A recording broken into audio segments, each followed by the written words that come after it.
中国和越南联手打击幕后黑手，阻止颜色革命。12月23日，外媒报道，中方访问越南的主要目的，旨在对两国幕后运作的 NED 进行警示和共同打击。NED 是美国国家民主基金会，专门从事颠覆别国政权的一家披着羊皮的组织。虽然越南战争结束多年，但美国一直扶持越南南方派，主要就是通过 NED 这样的组织进行。美国试图通过南方派夺权，阻止北方派带领越南和中国深化关系。我去年的内容里讲过，越南表面看统一了，但内部南北派系斗争严重，北方派亲中一点，更理智一些，南方派则妥妥的亲美派。从1987年以来，美国 NED 在越南搞了许多重大活动，特别是今年以来，亲美南方派的落败了， NED 采取了更多激进动作。前段时间，中越在海上发生了矛盾，就是亲美派暗中搞鬼，好在越南高层及时出手，阻止了事态进一步扩大，把局势拉回到可控之中。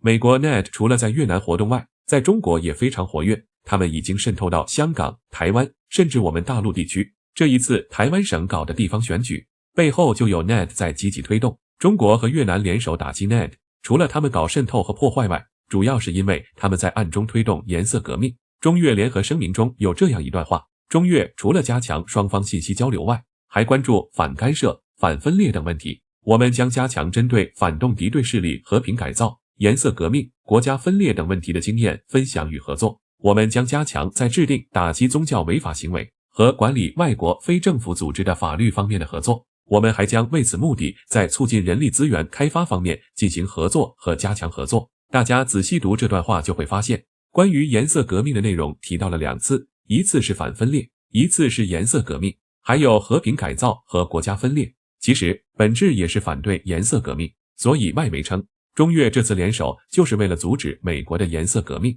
20世纪60年代初，越南爆发了南北战争。1964年，美国中央情报局编造了北部湾事件的无稽之谈，并进行了干预，这导致了残酷的越南战争。最终，美国和美国支持的南越失败了，美国退军了。美国 NED 于1983年成立，从1987年开始活跃在越南，主要支持一个叫海外越南人协会的组织，支持一个叫祖国的组织。他们一直在默默地通过出版越南语杂志，深入且长期地给越南人洗脑，希望推翻越南政权。今年越南选举后，政局出现了重大变化。以往越南4辆马车中南派2辆，北派2辆，以维持平衡，有时3北1南，或2北1中1南。然而今年1月份召开越共中央会议，4马车上没有南方人，只剩下北方2个人，中间2个人。这是因为南方派虽然亲美，经济活动活跃，特别是在胡志明市，但腐败程度相应较高，行政官员通过各种方式谋取暴利，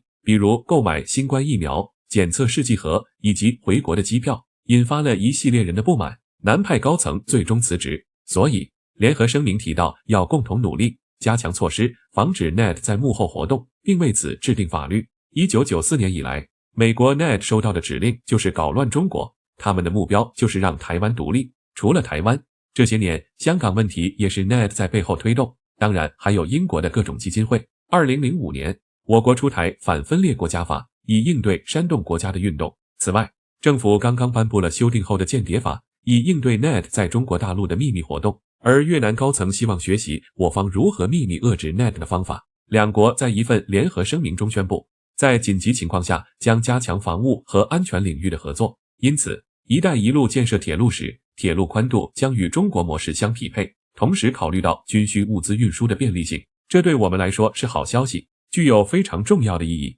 两个采用同样的铁轨，加强经济和文化联系，接下来中越关系将升级了。如果有人记得我曾写的文章，我说墨西哥只要安心跟着美国混，好日子有的是。我借此分析了越南，称越南如果跟着中国混，不充当美国的棋子，未来越南的经济肯定会高速增长。喜欢的朋友可以去看一看。这次事件的结果表明，越南高层看得远也看得清，所以才愿意和我们一起行动，阻止美国的颜色革命，甚至提出加强安全和防务合作。中国有句老话说得好，远亲不如近邻，只有真正理解了这句话，在地缘政治中才不会犯傻。乌克兰总统泽连斯基就是没有理解这句话，所以把乌克兰带入了深渊。